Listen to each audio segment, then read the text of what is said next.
করোনাকালে স্বাস্থ্য মন্ত্রণালয়ের কেনাকাটার প্রস্তুতিতে ছিল ঘাটতি, বললেন খোদ অর্থমন্ত্রী। অন্য মন্ত্রণালয়ের সঙ্গে সমন্বয়হীনতাই খেই হারানোর কারণ, বলছেন বিশেষজ্ঞরা। সাংবাদিক রোজিনার জামিন আবেদনের শুনানি আজ। মামলা নয়, প্রশাসনিকভাবেই সমাধান সম্ভব ছিল। গণমাধ্যম কর্মীদের প্রতিবাদ, আন্তর্জাতিক বিভিন্ন জার্নালেও শিরোনাম।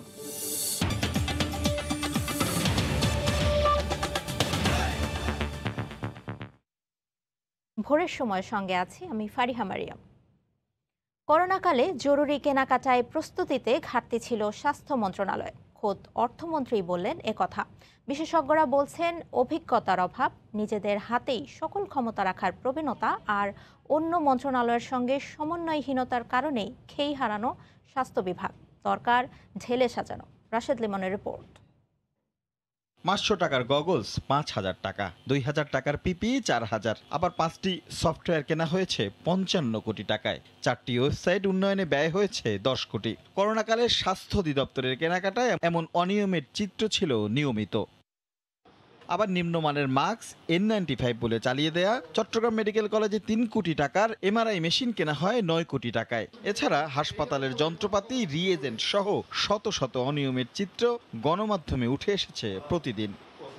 এবার স্বাস্থ্য মন্ত্রণালয়ের খরচের বিষয়ে মুখ খুললেন অর্থমন্ত্রীও। স্বাস্থ্য মন্ত্রণালয় যে তাদের দায়িত্ব ছিল সেভাবে এগুলোকে যথাযথ সময়ে যথাযথ ব্যবস্থা গ্রহণ করা হয়নি। যদি বারবার একই রকম মিস্টেক করতেন, একই রকম ভুলভ্রান্তি করতেন, তাহলে আমরা এগুলো ইকোনমিক অ্যাফেয়ার্স কমিটিতে এগুলো বিবেচনা আনতাম না। বিশেষজ্ঞরা বলছেন এই অতিমারি মোকাবেলায় অন্যান্য মন্ত্রণালয় ও দপ্তরগুলোর সঙ্গে সমন্বয় করতে ব্যর্থ হয়েছে স্বাস্থ্য মন্ত্রণালয়। তাই তো অপচয়, দুর্নীতি আর অনিয়ম ভর করেছে স্বাস্থ্য খাতে। স্বাস্থ্যর হাতে নিয়ন্ত্রণই যে কতটুকু আছে সেটাও স্বাস্থ্য মন্ত্রণালয় অনেক সময় কিন্তু জানে না। যদি আন্তঃমন্ত্রণালয়ের সমন্বয় ভালো থাকতো, এখানে স্বচ্ছতা থাকতো, তাহলে কিন্তু এই বিভিন্ন পর্যায়ে যে নানা ধরনের দুর্নীতিগুলো হয়েছে সেগুলো থেকে স্বাস্থ্য বিভাগ এবং দেশ রক্ষা পেতে পারে। তারা বলছেন সময় এসেছে স্বাস্থ্য খাতকে ঢেলে সাজানোর। ব্যবস্থাপনায় যে ত্রুটিগুলো আছে, বিচ্যুতিগুলো আছে, সেই ত্রুটি বিচ্যুতিগুলো আসলে উদ্ঘাটন করে সেখানে সংশোধন করা প্রয়োজন। মন্ত্রণালয়ের সর্বোচ্চ পর্যায় থেকে এর দায় এড়ানোর সুযোগ নেই বলেও মনে করেন বিশেষজ্ঞরা। রাশেদ লিমন, সময় সংবাদ, ঢাকা। একে একে থলে থেকে বেরিয়েছে বেশ কিছু বিড়াল, তবে থলের মালিককে জানে না কেউ। বলছি স্বাস্থ্য মন্ত্রণালয়ের কথা। করোনার শুরু থেকে মন্ত্রণালয়ের রন্ধ্রে রন্ধ্রে লুকিয়ে থাকা দুর্নীতির চিত্র সামনে এসেছে। গ্রেফতারও হয়েছেন অনেকে, তবে এর কলকাঠি যারা নাড়ছেন তারা থেকে যাচ্ছেন ধরা ছোঁয়ার বাইরে। বিশেষজ্ঞরা বলছেন এজন্যই লাগাম টানা যাচ্ছে না দুর্নীতির। মন্ত্রী কিছুতেই এর দায় এড়াতে পারেন না বলেও মনে করেন তারা। রাশেদ লিমনের রিপোর্ট। আইসিইউ আছে, তবে নেই অক্সিজেন, নেই এক্সরে কিংবা রক্ত পরীক্ষার ব্যবস্থা। চিকিৎসার নামে কেবল পকেট কাটা, অথচ স্বাস্থ্য অধিদপ্তরের কাছে পেয়ে যান কোভিড হাসপাতালের স্বীকৃতি। মিলেছে বরাদ্দ। এমন কথা শুনলেই চোখের সামনে ভেসে ওঠে রিজেন্ট আর শাহেদের কথা। করোনাকালে এমন কত ঘটনাই তো সামনে এসেছে। আরিফ আর সাবরিনা মন্ত্রণালয়ের গ্রিন কার্ড হাতে নিয়ে মন গড়া রিপোর্ট দিয়েছেন কত শত রোগীকে। এরপরে মাস্ক আর পিপি কেলেঙ্কারি। করোনা যুদ্ধে সম্মুখ সারির যোদ্ধাদের একরকম মৃত্যুর মুখে ঠেলে দিয়ে মানহীন মাস্ক আর পিপি সরবরাহের প্রমাণ মেলে। শুধু কি তাই, মেডিকেল ইকুইপমেন্ট থেকে শুরু করে ওষুধ সরবরাহ সবকিছুতেই অনিয়ম আর দুর্নীতির চিত্র ফুটে ওঠে। অধিদপ্তরের তৃতীয় কিংবা চতুর্থ শ্রেণীর কর্মচারীদের আঙুর ফুলে কলাগাছ হওয়া আর আফজাল কিংবা মালিক ড্রাইভারের সম্পদের পাহাড় বেরিয়ে আসে আড়াল থেকে। চোখের সামনে যাদের দেখা গেছে তারাই উঠেছে কাঠগড়ায়। অথচ এত এত অভিযোগ আর দুর্নীতির পিছনে কারা, সেই প্রশ্ন থেকেই যাচ্ছে। এক স্বাস্থ্যের সাবেক মহাপরিচালক ছাড়া এখনো মন্ত্রণালয় কিংবা অধিদপ্তরের কাউকেই কখনো আনা হয়নি অভিযুক্তের তালিকায়। অথচ গাছ কেটে নিলেও শেকড় রয়ে গেছে গভীরেই। এর দায় মন্ত্রী এড়াতে পারবেন না বলেই মনে করেন বিশ্লেষকরা। যে আপনার দুর্নীতির সাথে জড়িত অথবা যে আপনার দুর্নীতির ক্রীড়ানক হিসেবে কাজ করে, তাদেরকেই চিহ্নিত করা হয় এবং তাদেরকেই যে আপনার বিচারের আওতায় আনা হচ্ছে। কিন্তু এই যে আপনার দুর্নীতির যে সুযোগগুলো যে তৈরি হচ্ছে, সেই সুযোগগুলো কেন তৈরি হচ্ছে, কিভাবে তৈরি হচ্ছে, কাদের দ্বারা তৈরি হচ্ছে, সে জায়গাটা আসলে উদ্ঘাটন হওয়া উচিত। দায় তো কেউ এড়াতে পারে না, আপনার সংস্থা প্রধান তো অবশ্যই তাকে দায় নিতে হবে। আনফরচুনেটলি এই স্বাস্থ্য ব্যবস্থা যেটা ম্যানেজমেন্ট সিস্টেমটা ভেরি ওল্ড, সিস্টেমটাকে চেঞ্জ করে মডার্ন সিস্টেমে নিয়ে আসতে হবে। যে কোনো মন্ত্রণালয়ের দায়িত্বে যিনি থাকেন সব রেসপন্সিবিলিটি তার ঘাড়েই থাকে, সুতরাং স্বাস্থ্য মন্ত্রণালয়ে যে কিছু ঘটবে এটি তার রেসপন্সিবিলিটি, সুতরাং কোনো কিছু করতে হলে অবশ্যই তাকে দায়িত্ব নিতে হবে। স্বাস্থ্য খাতে স্বচ্ছতা আনতে পুরো ব্যবস্থাপনার পরিবর্তনের তাগিদ তাদের। রাশেদ লিমন, সময় সংবাদ, ঢাকা। প্রথম আলোর জ্যেষ্ঠ সাংবাদিক রোজিনা ইসলামের জামিন শুনানি আজ, তবে আদালতে হাজির না করে ভার্চুয়ালি হবে শুনানি কার্যক্রম। বিষয়টি নিশ্চিত করেছেন ঢাকা মহানগর পাবলিক প্রসিকিউটর আব্দুল্লাহ আবু। সোমবার সচিবালয়ে পেশাগত দায়িত্ব পালনে স্বাস্থ্য মন্ত্রণালয়ে গেলে অফিসিয়াল সিক্রেট অ্যাক্ট ভঙ্গের অভিযোগ তুলে তাকে একটি কক্ষে 5 ঘন্টা আটকে রাখেন মন্ত্রণালয়ের কর্মকর্তারা। এরপর রাত 9টার দিকে তাকে শাহবাগ থানায় নিয়ে আসা হয়। পরদিন সকালে রোজিনা ইসলামকে আদালতে হাজির করে রিমান্ড চায় পুলিশ। আদালত পুলিশের আবেদন নামঞ্জুর করে তাকে কাশিমপুর মহিলা কারাগারে পাঠানোর নির্দেশ দেন।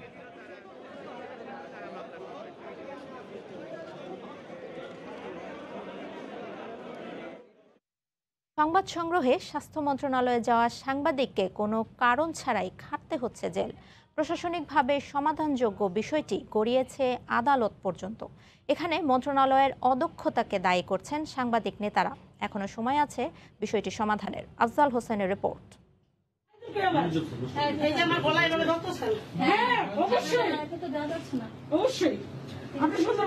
আমাকে একটু সন্দীপের সাথে কথা বলতে দেন। আমি কোনো সময় কোনো কারো ডকুমেন্ট ধরি না। আমি ধরি নাই তো, আমি বলতেছি যে আমাকে দিচ্ছে। আপনি দেখেন আপনি আমার মোবাইলে নিয়ে আসেন, আপনাকে আমি দেখাই। মিথ্যা কথা বলেন কেন? পেশাগত দায়িত্ব পালনকালে অনাকাঙ্ক্ষিত পরিস্থিতি তৈরি হলে রোজিনা ইসলাম নিজে থেকেই সমাধানের কথা বলেন, কিন্তু এ নিয়ে কোনো ভ্রুক্ষেপ করেনি মন্ত্রণালয়ের কেউ। উল্টো 5 ঘন্টা আটকে রেখে তথ্য চুরির মামলা দিয়ে কারাগারে পাঠানো হয় তাকে। রোজিনাকে গ্রেফতারের পর স্বরাষ্ট্রমন্ত্রী, আইনমন্ত্রী সহ বিভিন্ন দপ্তরে দৌড়ঝাঁপ করেছেন সাংবাদিক নেতারা। তারা আশ্বাসও দিয়েছেন, কিন্তু স্বাস্থ্য মন্ত্রণালয়ের পক্ষ থেকে কোনো সাড়া মেলেনি।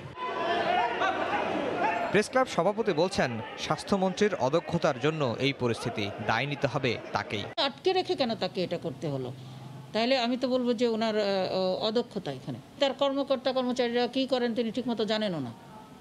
রোজিনা ইসলাম একবার রিপোর্ট করেছিলেন যে গত কোভিডের সময় যে স্বাস্থ্যমন্ত্রী তো অফিসেই আসেন না। এইসব নানান ক্ষোভ থাকতে পারে, বেশি বাড়াবাড়ি হয়ে গেছে। মানে সাংবাদিকদের সঙ্গে সরকারের একটা মুখোমুখি অবস্থান দাঁড় করিয়ে দেওয়ার মতো, মানে কেউ কোনো ষড়যন্ত্র করছে কিনা। সাবেক পুলিশ প্রধান বলছেন, বিষয়টি ঘটনাস্থলে নিষ্পত্তি করা উচিত ছিল, এখনো সমাধানের সুযোগ আছে বলে তিনি মনে করেন। হয়তো আইনগত ব্যবস্থা না নিয়ে অ্যাডমিনিস্ট্রেটিভ ব্যবস্থা নিতে পারতো। রোজিনার যে নিয়োগ কর্তৃপক্ষ তার কাছে কমপ্লেন করতে পারতো, তার অ্যাক্রেডিটেশন কার্ড সাসপেন্ড করতে পারতো, বা কর্তৃপক্ষকে বলতে পারতো তাকে যেন সচিবালয় বিটে না দেয়। এই ধরনের অ্যাডমিনিস্ট্রেটিভ নিতে পারতো। বৃহস্পতিবার রোজিনা ইসলামের জামিন আবেদনের শুনানির দিন ধার্য রয়েছে। সাংবাদিক নেতারা আশা করছেন এদিন জামিন পাবেন তিনি। আফজাল হোসেন, সময় সংবাদ, ঢাকা। কি ছিল নথিতে যেটি প্রকাশিত হলে দেশের মর্যাদা ক্ষুণ্ণ হতো? আর সেই নথি কেনই বা সচিবের পিএসের রুমে অরক্ষিত অবস্থায় থাকবে? এসব প্রশ্নই ঘুরে ফিরে উঠছে। সিনিয়র সাংবাদিক ও বিশিষ্টজনরা বলছেন, স্বাস্থ্য মন্ত্রণালয়ে থাকা কিছু অসাধু ব্যক্তির তৈরি কোনো ফাঁদ কিনা তা খতিয়ে দেখা দরকার। আফজাল হোসেনের আরও একটি রিপোর্ট। ৯৮ বছরের পুরনো বিতর্কিত অফিসিয়াল সিক্রেট আইনে করা মামলায় কারাগারে সাংবাদিক রোজিনা ইসলাম। আদালতে জমা দেয়া নথি এবং স্বাস্থ্যমন্ত্রীর কথা অনুযায়ী অপ্রকাশযোগ্য ডকুমেন্টের ছবি তুলে অপরাধ করেছেন রোজিনা, যেটি প্রকাশিত হলে দেশের মর্যাদা ক্ষুণ্ণ হতো। ওখানে একজন লোক সরকারি ডকুমেন্ট নিয়ে যাচ্ছে, ফাইল শুদ্ধ নিয়ে যাচ্ছে, ছবি তুলতেছে, যেগুলো রাষ্ট্রীয় সিক্রেট ডকুমেন্ট। মন্ত্রীর এই বক্তব্য নিয়ে সংশয় প্রকাশ করেছেন বিশিষ্টজনরা। তারা বলছেন, দুর্নীতির রিপোর্ট করায় সাংবাদিককে ফাঁসাতে এটি ফাঁদ কিনা তা খতিয়ে দেখা দরকার। গোপনীয় যদি হয়ে থাকে তাহলে উনি প্রকাশ করলেন কেন? উনি তো এই কথাটা বলতে পারেন না। উনি তো রাষ্ট্রের গোপনীয়তাকে মুখোমুখি করে তুললেন। রোজিনা ইসলামকে বিশেষভাবে অভিযুক্ত করার জন্যই এইভাবে দায়ী করা হচ্ছে কিংবা এই ধরনের অভিযোগ তৈরি করা হচ্ছে, আমরা জানি না, এটা কোর্ট ডিসাইড করবে। ভ্যাকসিন আনবো, আমদানি করব, ভ্যাকসিন নেব, এইরকম ধরনের চুক্তিতে রাষ্ট্রীয় নিরাপত্তা বিঘ্নিত হতে পারে এমন কিছু আছে কিনা এটা বিশ্বাস করতে কষ্ট হয়, কারণ তাহলে চুক্তিটা পড়তে হবে যে আমরা এমন কি শর্ত রেখেছি যাতে আমাদের রাষ্ট্রীয় নিরাপত্তা পূর্ণ হয়ে যাবে। সিনিয়র সাংবাদিকরা প্রশ্ন তুলছেন। তারা বলছেন, যদিও রাষ্ট্রীয় গুরুত্বপূর্ণ চুক্তি হয় তাহলে কেন সেটি অরক্ষিতভাবে সচিবের পিএসএ রুমে রাখা হলো? এই চুক্তির মধ্যে কি আছে, বাংলাদেশের স্বার্থ ক্ষুণ্ণ হয় কিনা, এরকম কিছু আছে কিনা, ব্যক্তির স্বার্থে কেউ এখান থেকে চুক্তির সুবিধা নিতে পারে কিনা, এই বিষয়গুলো কিন্তু অনেকের আগ্রহ থাকতে পারে। এই চুক্তিটা এমন একটি কক্ষে রাখা হলো কেন, চুক্তির কপি, সেইটাও অনুসন্ধান করে দেখা উচিত। এমন কোন রিপোর্ট করলে ভ্যাকসিন আশায় মানে আশাটা যে বাধা পাবে, আমার মনে হয় না যে বাংলাদেশের কোনো সাংবাদিক এই কাজ করবে। তারা বলছেন, অনুসন্ধানী সাংবাদিকতায় ঝুঁকি থাকবে, কিন্তু তার মানবাধিকার লঙ্ঘন করার অধিকার কারও নেই। আফজাল হোসেন, সময় সংবাদ, ঢাকা। রোজিনা ইসলামের বিরুদ্ধে করা মামলা দেশের স্বাধীন ও মুক্ত সাংবাদিকতার জন্য অশনি সংকেত উল্লেখ করে সেটি দ্রুত প্রত্যাহার করে তাকে মুক্তির দাবি জানিয়েছেন গণমাধ্যম কর্মীরা। একই দাবিতে রাজধানী সহ সারা দেশের সংবাদকর্মীরা ফুঁসে উঠেছেন প্রতিবাদ বিক্ষোভে। এদিকে রোজিনার বিরুদ্ধে অফিসিয়াল সিক্রেটস অ্যাক্টের মামলা ডিবিতে হস্তান্তর করা হয়েছে। প্রতিবাদ সাংবাদিকের বিরুদ্ধে কথিত তথ্য চুরির অভিযোগের। মুক্তির দাবি অনুসন্ধানী গণমাধ্যম কর্মী রোজিনা ইসলামের। গণমাধ্যমকে নিষ্পেষণকারী আইন বাতিলের দাবিতে সোচ্চার গণমাধ্যম কর্মীরা। বুধবার সকাল থেকে রাজধানীর জাতীয় প্রেস ক্লাব ও ঢাকা রিপোর্টার্স ইউনিটের সামনে প্রতিবাদে মুখর ছিল সাংবাদিক সমাজ। সাংবাদিকদেরকে হয়রানি করবে, মামলা দিবে, কারাগারে প্রেরণ করবে, এটি কোনো সাংবাদিক সমাজ মেনে নিবে না। কালকে সচিবালয়ের তথ্য সংগ্রহ করতে গেলে আমাকে রোজিনা ইসলামের মতো যাতে আটকে রাখা না হয়। রাষ্ট্রীয় দুর্নীতিবাজদের প্রশ্রয় দিয়ে রোজিনা ইসলামকে এই প্রিজন ভ্যানে আমরা দেখতে পেয়ে খুবই মর্মাহত। কারাবন্দী রোজিনা ইসলামকে স্বাস্থ্য মন্ত্রণালয়ে নির্যাতনের ঘটনায় জড়িতদের এবং এই মন্ত্রণালয়ের দুর্নীতিগ্রস্ত আমলাদের বিচারের আওতায় আনার দাবি জানান তারা। ব্রিটিশ আমলের আইন দিয়ে একটি স্বাধীন দেশের নাগরিক, সে সাংবাদিক হোক আর যাই হোক, তাদের বিরুদ্ধে মামলা করা যায় না। তথ্য সংগ্রহ করার ক্ষেত্রে যে প্রতিবন্ধকতা তৈরি করা হচ্ছে, এটা অবশ্যই অনতিবিলম্বে অবসান করা হোক। অভিযুক্ত যেখানে সচিব এবং অতিরিক্ত সচিব, সেখানে যুগ্ম সচিব আর উপসচিবের কমিটি বানাতো, এটা একটা ফাইজলামি, মস্করা। সরকার যদি এই অব্যবস্থাকারীদের বিরুদ্ধে ব্যবস্থা নেয়, যদি এই হেনস্থাকারীদের বিরুদ্ধে ব্যবস্থা নেয়, তাহলে এই সরকারের ভাবমূর্তি উজ্জ্বল হবে। একই দাবিতে কারওয়ান বাজারের সার্ক ফরার সামনে মানববন্ধন করে ব্রডকাস্ট জার্নালিস্ট সেন্টার। এতে সংহতি প্রকাশ করে টেলিভিশন ক্যামেরা জার্নালিস্ট অ্যাসোসিয়েশন সহ সাংবাদিকদের আরও কিছু সংগঠন। আইনের অপপ্রয়োগ হয়েছে বলে আমি মনে করি এবং এই অপপ্রয়োগ বন্ধ করে স্বাধীন সাংবাদিকতা নিশ্চিত করার দাবি করি। ওই দুর্নীতিবাজ আমলাতন্ত্র বাংলাদেশের স্বাধীন সাংবাদিকতাকে ধ্বংসের দ্বার প্রান্তে ফেলে দিচ্ছেন। ঢাকার বাইরে বিভাগীয় শহর সহ জেলা শহরেও চলে সাংবাদিক রোজিনা ইসলামের মুক্তির দাবিতে প্রতিবাদ সমাবেশ। খোদ সচিবালয়ে সিনিয়র সাংবাদিককে নির্যাতনের ঘটনাকে মফস্বল সাংবাদিকতার জন্য হুমকি হিসেবে বর্ণনা করে এই ঘটনায় জড়িতদের বিচারের আওতায় আনার দাবি জানান গণমাধ্যম কর্মীরা। তার গলা চাপ দিয়ে ধরেছে, দৃশ্য আমরা দেখেছি, সারা বাংলাদেশের গণমাধ্যমকে চেপে ধরা হয়েছে। স্বাধীনতার উপর হামলা করছে, তাদের দৃষ্টান্তমূলক শাস্তি চাই। ফেনী, ব্রাহ্মণবাড়িয়া, চাঁদপুর, মাদারীপুর, বাগেরহাট, ঝালকাঠি, মোংলা, নাটোর, ঝিনাইদহ, গোপালগঞ্জ, মুন্সিগঞ্জ সহ দেশজুড়ে গণমাধ্যমের উপর এমন আঘাতের বিরুদ্ধে সাংবাদিকরা জানান নিন্দা ও প্রতিবাদ। মুক্তি আদায় করে ছাড়বো, বিচার করে ছাড়বো যারা ঘটনাগুলো ঘটিয়েছে। এর আগে মঙ্গলবার কথিত তথ্য চুরির মামলায় রোজিনা ইসলামকে আদালতে তোলা হয় নজিরবিহীন পুলিশি প্রহরায়। রাষ্ট্রপক্ষের 5 দিনের রিমান্ড আবেদন খারিজ করে তাকে কারাগারে পাঠালেও মামলাটিকে ত্রুটিপূর্ণ এবং হয়রানিমূলক বলে দাবি করে রোজিনা ইসলামের আইনজীবী। দেশীয় এবং বিশ্ব গণমাধ্যমে এখনো বয়ে চলছে এই ঘটনায় প্রতিবাদের ঝড়। রাশেদ বাপ্পি, সময় সংবাদ, ঢাকা। সাংবাদিক রোজিনা ইসলামকে হেনস্থার পর গ্রেফতারের ঘটনায় আন্তর্জাতিক গণমাধ্যমে আবারও শিরোনাম হলো বাংলাদেশ। এ ঘটনায় দেশের গণ্ডি পেরিয়ে আলোচনা সমালোচনা চলছে বিদেশেও। এদিকে রোজিনাকে গ্রেফতারের ঘটনায় যুক্তরাষ্ট্রে সাংবাদিক সমাজসহ সব শ্রেণী পেশার প্রবাসীদের মধ্যে নিন্দার ঝড় বইছে। নিউ ইয়র্ক থেকে বিস্তারিত জানাচ্ছেন হাসানুজ্জামান সাকিব। অনুসন্ধানী রিপোর্টিংয়ের কারণে সাংবাদিক রোজিনা ইসলাম দেশের গণ্ডি পেরিয়ে বিদেশেও সুনাম কুড়িয়েছেন, পেয়েছেন আন্তর্জাতিক পুরস্কার। তার গ্রেফতারের খবর গুরুত্ব পেয়েছে আন্তর্জাতিক গণমাধ্যমে। বাংলাদেশের সাংবাদিক রোজিনা ইসলামের এই গ্রেফতার হওয়া এবং তাকে হেনস্থার বিষয়টি নিয়ে কথা বলছেন এবং সাংবাদিকতার এবং গণমাধ্যমের স্বাধীনতার বিষয়টি নিয়ে তারা উদ্বেগ প্রকাশ করছেন। দ্য ওয়াশিংটন পোস্ট শিরোনাম করেছে, অনিয়ম দুর্নীতির প্রতিবেদনের জন্য খ্যাত সাংবাদিককে গ্রেফতার করেছে বাংলাদেশ। অ্যাসোসিয়েট প্রেসের এই রিপোর্টটি ছেপেছে এবিসি নিউজ সহ যুক্তরাষ্ট্রের আরও কয়েকটি সংবাদ মাধ্যম। The Guardian, Al Jazeera, Deutsche Welle, Indian এক্সপ্রেসও গুরুত্ব দিয়ে প্রকাশ করেছে সাংবাদিক নিগ্রহের এই ঘটনা। দুর্নীতির তথ্য প্রকাশ করবার জন্য একজন সাহসী সাংবাদিককে গ্রেফতার করা হয়েছে। হিউম্যান রাইটস ওয়াচ স্টেটমেন্ট দিয়েছে, সবচেয়ে বেশি শক্ত স্টেটমেন্ট দিয়েছে সিপিজে, কমিউনিটি প্রোটেক্ট জার্নালিস্ট সংগঠন নিউ ইয়র্কে আছে। তারা দেখাচ্ছে যে দুনিয়ার 180টি দেশের মধ্যে বাংলাদেশে এই মুহূর্তে প্রেস ফ্রিডমের অবস্থান 150তম। আমরা কতটা গণতান্ত্রিক দেশ আমরা বলি, আমরা গর্ব করি বাংলাদেশকে নিয়ে। অথচ দেখো কত নিচে পড়ে গেছি আমরা।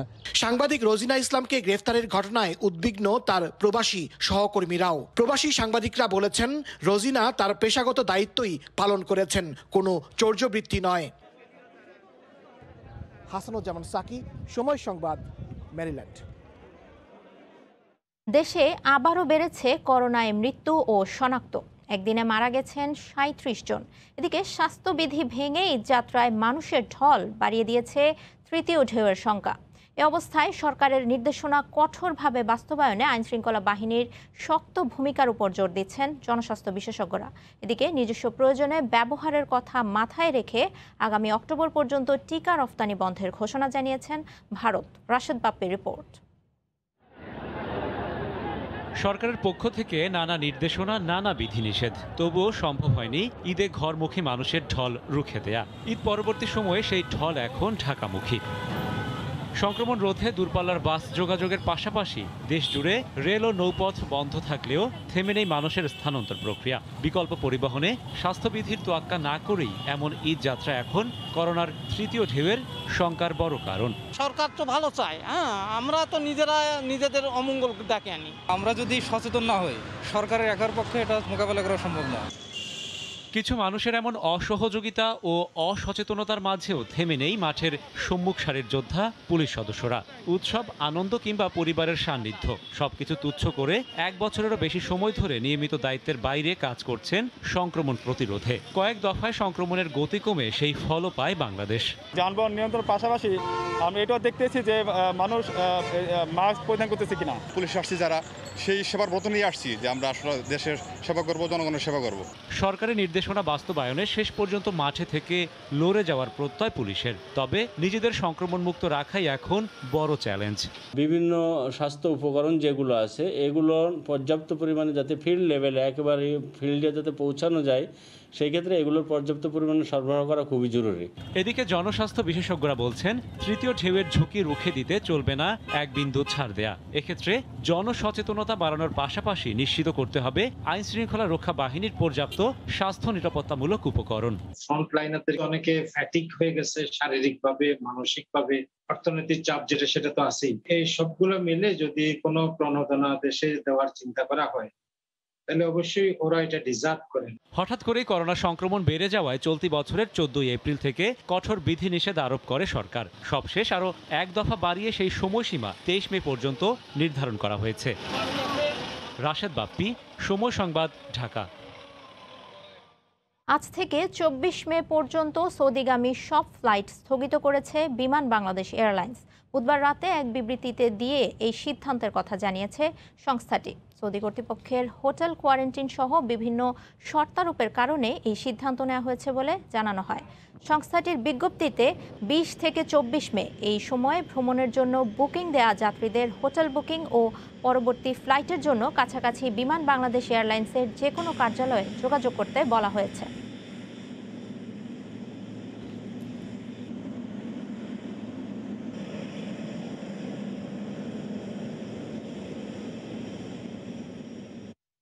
সৌদি কর্তৃপক্ষ হোটেল কোয়ারেন্টাইন সহ বিভিন্ন শর্ত আরোপ করেছে দেশটিতে ভ্রমণকারীদের জন্য। এ বিষয়ে বিস্তারিত জানাতে সৌদি আরব থেকে আমাদের সঙ্গে সরাসরি যুক্ত হচ্ছেন সহকর্মী আল মামুন শিপন। সরাসরি চলে যাচ্ছি তার কাছে। শিপন, পারিয়া, আপনাকে একটি বিষয় জানিয়ে রাখি যে আসলে সৌদি আরবে করোনা ভাইরাসের সংক্রমণ এবং সৌদি আরব সরকার করোনা সংক্রমণ ঠেকাতে এবং করোনা পরিস্থিতি মোকাবেলা করতে কিন্তু অনেকটাই সফলতা পেয়েছে।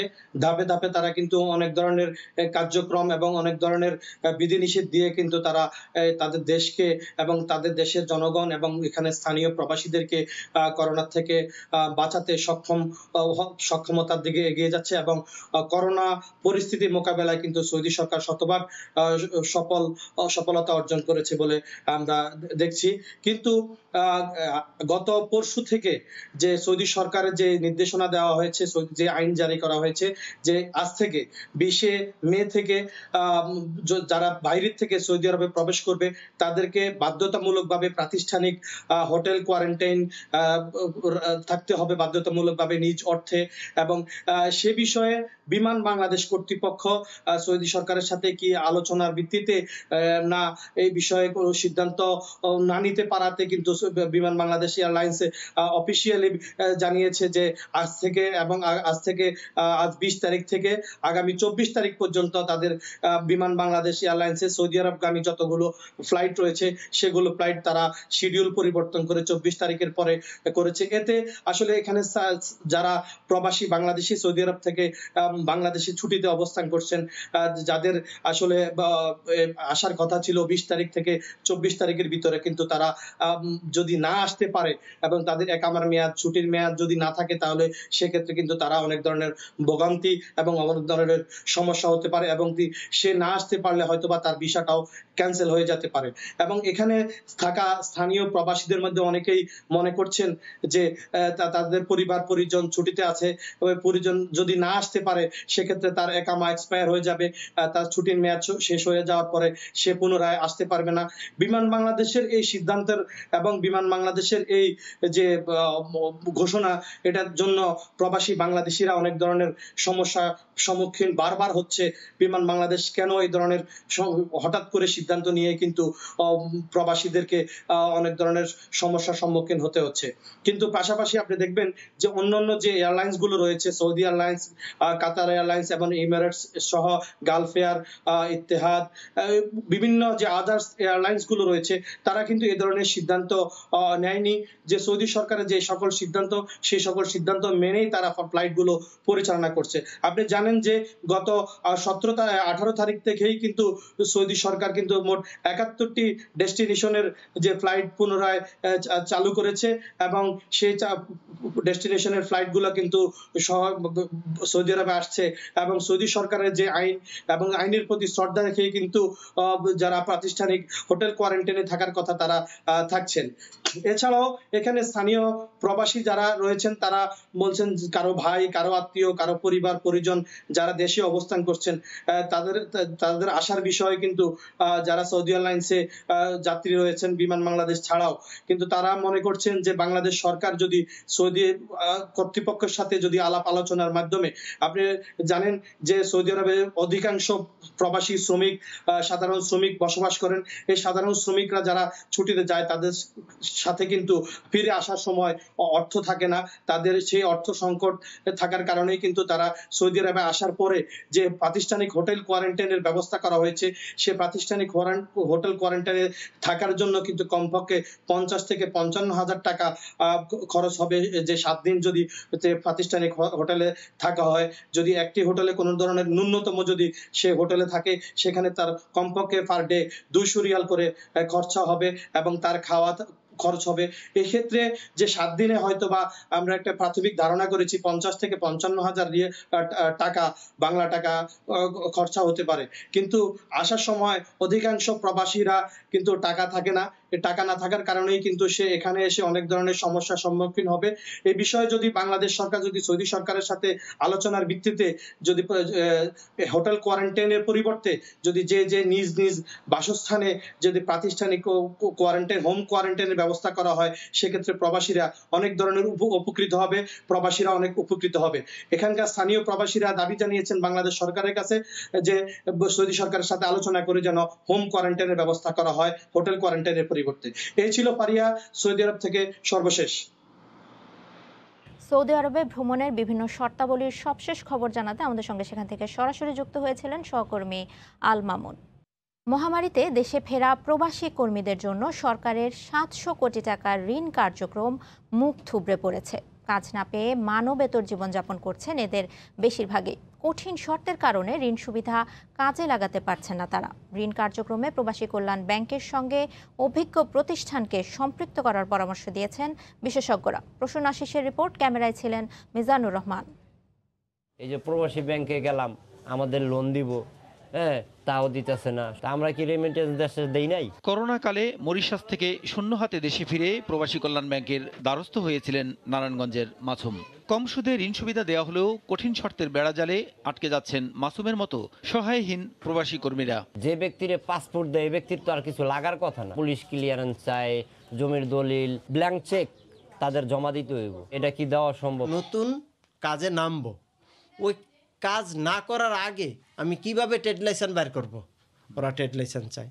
মহামারীতে ক্ষতিগ্রস্ত খাতের অন্যতম শ্রমবাজার। চাকরি হারিয়ে গত বছরের এপ্রিল থেকে দেশে ফেরা প্রায় 5 লাখ প্রবাসীর অধিকাংশই এখন অনিশ্চিত জীবনযাপন করছেন। কেউ দিনমজুরি, কেউ দোকানদারি কিংবা ব্যবসা করছেন পেটের দায়ে। এদের বিকল্প কর্মসংস্থানের জন্য গত বছরের জুনে মাত্র 4% সুদে 700 কোটি টাকার ঋণ কর্মসূচি হাতে নেয় সরকার। অথচ এক বছরে বিতরণ হয়েছে মাত্র 200 কোটি টাকা। তবে প্রবাসী কল্যাণ ব্যাংকের চেয়ারম্যান বলেন, কেন্দ্রীয় ব্যাংকের নিয়ম মেনেই ঋণ সুবিধা নিতে হবে। 3 লক্ষ টাকা পর্যন্ত ঋণের জন্য কোনো ধরনের জামানত দিতে হয় না। ব্যাংকে একটা অ্যাকাউন্ট থাকা, যিনি তারকে এই সাপোর্ট করবেন তার একটা অ্যাকাউন্ট থাকা বাংলাদেশ ব্যাংকের চাহিদা, এইগুলোকে আমাদের মানতেই হবে। বিশেষজ্ঞরা মনে করছেন ঋণের শর্ত শিথিল করার পাশাপাশি বিতরণে অভিজ্ঞ ব্যাংককে সম্পৃক্ত করা দরকার। গ্যারান্টরের পক্ষ থেকে একটা ব্লাইন্ড চেকে স্বাক্ষর নিতে হবে। এই শর্তটাই কিন্তু আসলে অভিবাসী কর্মীদেরকে এই ঋণ পাওয়া থেকে বঞ্চিত করছে। ঋণ পাওয়ার জন্য তার যে একটা ব্যবসা প্ল্যান করা দরকার, সেই প্ল্যানগুলো কি তারা করতে পারছে? বাংলাদেশ ব্যাংকের সাথে স্টেক হোল্ডারদের বসতে হবে। একটা নতুন ব্যাংক, এদের তেমন কোনো অভিজ্ঞতা নাই। আমি বলবো যে অন্যান্য ব্যাংককেও এটার সাথে সম্পৃক্ত করতে হবে। অনাকাঙ্ক্ষিত রেস্ট্রিকশন সেগুলো তুলে দিয়ে একটু সহজতর করতে পারলে একটা সাকসেসফুল প্রকল্প হতে পারে। শুধু ঋণ দেয়াই নয়, ফিরে আসা প্রবাসী কর্মীদের অভিজ্ঞতা অনুযায়ী দেশের বিভিন্ন খাতে সম্পৃক্ত করারও পরামর্শ দেন বিশেষজ্ঞরা। প্রসূন আশিস, সময় সংবাদ, ঢাকা। মন্ত্রণালয় থেকে এখন পর্যন্ত কোনো প্রকল্পের অনুমোদন না আসলেও বসে নেই সিটি কর্পোরেশন। জলাবদ্ধতা নিরসন সহ বিভিন্ন প্রকল্পে নিজস্ব অর্থায়নে এগিয়ে নেওয়া হচ্ছে নানা প্রকল্প। দায়িত্ব গ্রহণের 1 বছর উপলক্ষে আয়োজিত সংবাদ সম্মেলনে এমন দাবি করেন ঢাকা দক্ষিণের মেয়র ব্যারিস্টার শেখ ফজলে নূর তাপস। দাবি করেন চলতি মৌসুমে অনেকাংশেই নগরবাসীকে মুক্তি দেওয়া যাবে জলাবদ্ধতা থেকে। আমরা আগামী বর্ষা মৌসুমের আগেই আমাদের নিজ অর্থায়নেই আমরা এই খালগুলো দখলমুক্ত করব। দায়িত্ব গ্রহণের পরই খাল দখলমুক্ত ও পরিষ্কার পরিচ্ছন্নতার মাধ্যমে জলাবদ্ধতা নিরসনের প্রতিশ্রুতি দিয়েছিলেন ঢাকা দক্ষিণের মেয়র ব্যারিস্টার শেখ ফজলে নূর তাপস। গত 31 ডিসেম্বর ওয়াসার কাছ থেকে 11টি খাল বুঝে পায় দক্ষিণ সিটি কর্পোরেশন। এর মধ্যে এখন পর্যন্ত বর্জ্য অপসারণ কাজ শুরু হয়েছে কেবল 4টি খালের। যদিও এখন পর্যন্ত যেসব পদক্ষেপ নেওয়া হয়েছে তার মাধ্যমে নগরবাসীকে জলাবদ্ধতা থেকে বহুলাংশে মুক্তি দেওয়ার ব্যাপারে আশাবাদী ঢাকা দক্ষিণের মেয়র। প্রায় 10 লক্ষ টনের ঊর্ধ্বে যে আমরা বর্জ্য এবং পলিমাটি অপসারণ করলাম, এটার খরচ আছে, আমরা নিজ অর্থায়নে করছি। আমরা কিন্তু 1 টাকাও বরাদ্দ পাইনি এখন পর্যন্ত। আমরা কিন্তু কারোর জন্য বসে নেই, আমরা নিজ অর্থায়নে করছি। আমরা এরই মাঝে প্রকল্প দিয়েছি, সেই প্রকল্পটা মন্ত্রণালয়ের পর্যায়ে অনুমোদিত হয়েছে, এখন এটা একনেকে যাবে।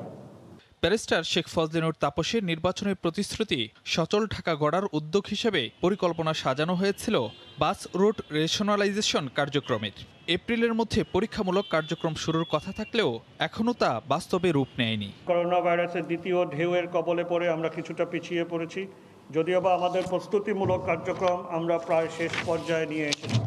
করোনা মহামারী থেকে পরিত্রাণ পেলে এবং গণপরিবহন আবারও চালু হলে আমরা আশা করছি যে তা বাস্তবায়নের দিকে আমরা এগিয়ে যেতে পারবো। চলতি বছরে কিউলেক্স মশার উপদ্রবে নগরবাসী অতিষ্ঠ থাকলেও মেয়র দাবি করেন বিভিন্ন পদক্ষেপে 2 সপ্তাহে নিয়ন্ত্রণে আসে পরিস্থিতি। প্রতিশ্রুতি দেন এবার ডেঙ্গুর প্রকোপ থেকেও নগরবাসীকে মুক্ত রাখার। ফারুক ভাইয়া, রবিন, সময় সংবাদ, ঢাকা। পাটুরিয়া দৌলতদিয়া নৌরুট দিয়ে ঈদ শেষে কর্মস্থল ঢাকায় ফিরছেন অসংখ্য মানুষ। মানা হচ্ছে না স্বাস্থ্যবিধি। এ বিষয়ে বিস্তারিত জানাতে মানিকগঞ্জের পাটুরিয়া ঘাট এলাকায় আছেন সহকর্মী ইউসুফ আলী। সরাসরি চলে যাচ্ছি তার কাছে। ইউসুফ।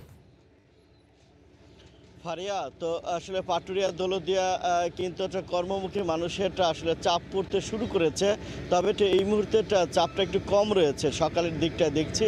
তবে যে ফেরিটা এটা দৌলতদিয়া প্রান্ত থেকে পাটুরিয়া ঘাটে এসে নঙ্গর করছে, সেই ফেরিগুলো কিন্তু আসলে ক্রমাগতভাবে মানুষের সংখ্যা বৃদ্ধি পাচ্ছে বলে দেখা যাচ্ছে। সেই ক্ষেত্রে কিন্তু আসলে গত কয়েকদিনকার তুলনায় কিন্তু একটু যানবাহন এবং যাত্রীর সংখ্যাও কিন্তু এই মুহূর্তে কম রয়েছে। যদি বলি স্বাস্থ্যবিধির কথা, স্বাস্থ্যবিধির কিন্তু কোনো বালাইটা ঘাট এলাকাতে নেই।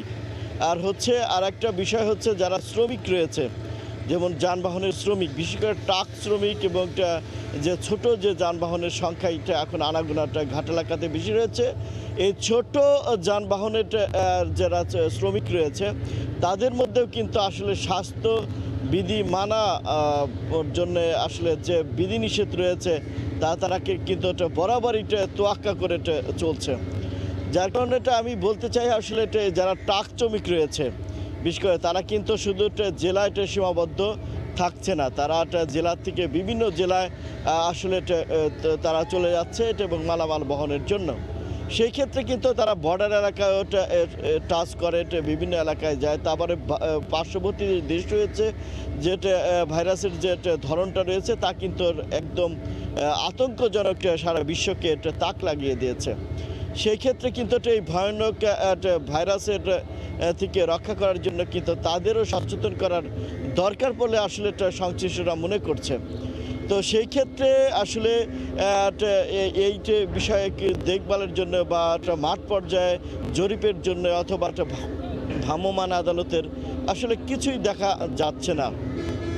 তো আসলে যে যারা থাকার কথা আসলে পাটুরিয়া দৌলতদিয়া থেকে শুরু করে ঢাকামুখী যে কর্মস্থল ফেরা মানুষের মধ্যে যে সচেতনতা বৃদ্ধির জন্য যে মাইকিং বা অন্যান্য করার প্রয়োজন রয়েছে সেটাও কিন্তু ঘাট এলাকাতে নেই। সেই ক্ষেত্রে এটা একটা দায়বদ্ধতা কিন্তু কর্তৃপক্ষের থেকেই যাচ্ছে যে আসলে শুধু লকডাউনটা নামে মাত্র লকডাউন চলছে এবং সেই ক্ষেত্রে এই লকডাউনে কিন্তু মানুষ বৃদ্ধাঙ্গুল দেখিয়ে একবার আসলে তাদের গ্রামে চলে গিয়েছে ঈদ করার জন্য, আবার কিন্তু তারা ফিরছে।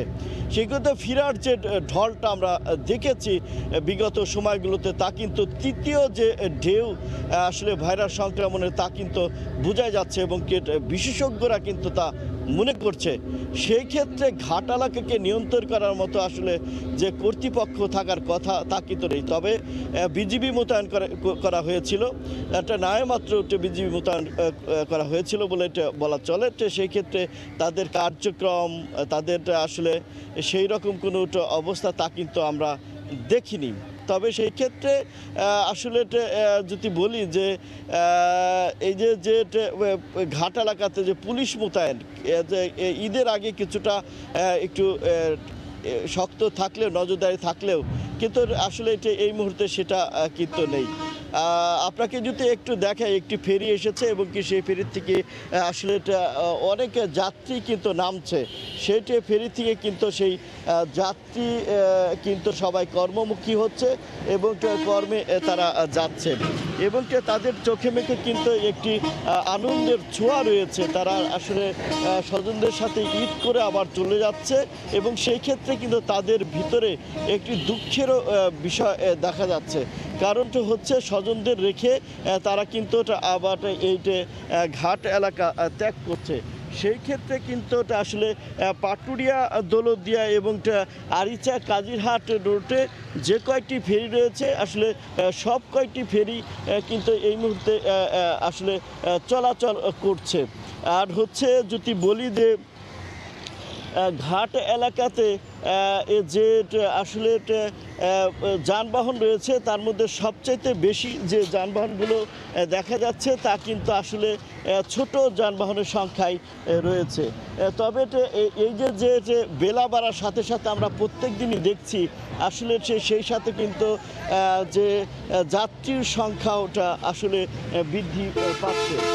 আর সেই ক্ষেত্রে আসলে যে মানুষের ভিতরে যে মানুষের মধ্যে যে সামাজিক দূরত্ব বা ফেরিতে যে আসলে গাদাগাদি সেই বিষয়গুলো কিন্তু রয়েছে। তবে এটা আমি বলতে পারি যে স্বাস্থ্যবিধি তোয়াক্কা করে কিন্তু আসলে এই মানুষ পাটুরিয়া, দৌলতদিয়া এবং আরুচা, কাজিরহাট রোডে মোট 20টি ফেরি চলাচল করছে। এই ছিল আমার কাছে সর্বশেষ অবস্থা। ঈদ শেষে কর্মস্থল ঢাকায় ফেরা মানুষের সবশেষ খবর জানাতে আমাদের সঙ্গে মানিকগঞ্জের পাটুরিয়াঘাট এলাকা থেকে সরাসরি যুক্ত হয়েছিলেন সহকর্মী ইউসুফ আলী। ভূমি অধিগ্রহণ সহ সব সমস্যা কাটিয়ে করোনাকালেও দ্রুত গতিতে এগিয়ে চলছে আশুগঞ্জ আখাউড়া 4 লেন প্রকল্পের কাজ। প্রকল্পটি শেষ হলে কলকাতা সহ ভারতের উত্তর পূর্বাঞ্চলীয় 7 রাজ্যের সঙ্গে ব্যবসা বাণিজ্যের নতুন দ্বার উন্মোচিত হবে। উজ্জ্বল চক্রবর্তীর তথ্য ও জুয়েল রহমানের ছবি নিয়ে রিপোর্ট। 2019 সালের মাঝামাঝি সময়ে শুরু হয় বাংলাদেশ ভারত যৌথ অর্থায়নে আশুগঞ্জ থেকে আখাউড়া পর্যন্ত এই 4 লেন প্রকল্পের কাজ।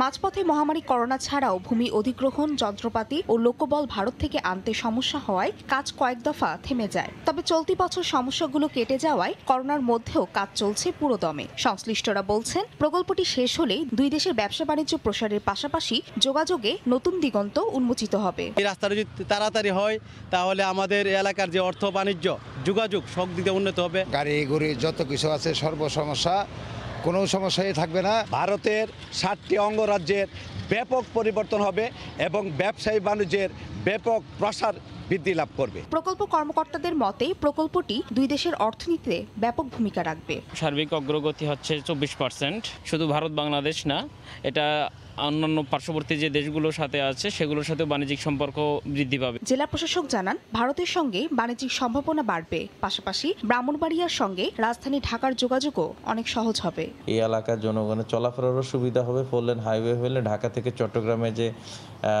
এবং ঢাকা থেকে ব্রাহ্মণবাড়িয়া আসার যে সময় সেটাও অনেকটা কমে যাবে।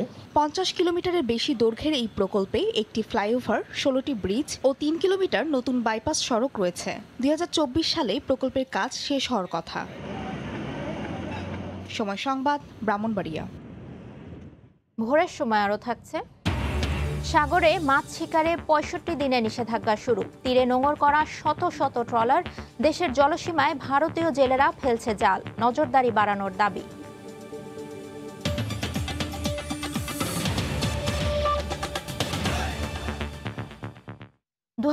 সালের 20 মে খুলনা উপকূলে আঘাত এনেছিল ঘূর্ণিঝড় আম্পান। সাতক্ষীরা, খুলনা ও বাগেরহাটের উপকূলীয় উপজেলা বিস্তীর্ণ বেড়িবাঁধ ভেঙে প্লাবিত হয় জনপদ।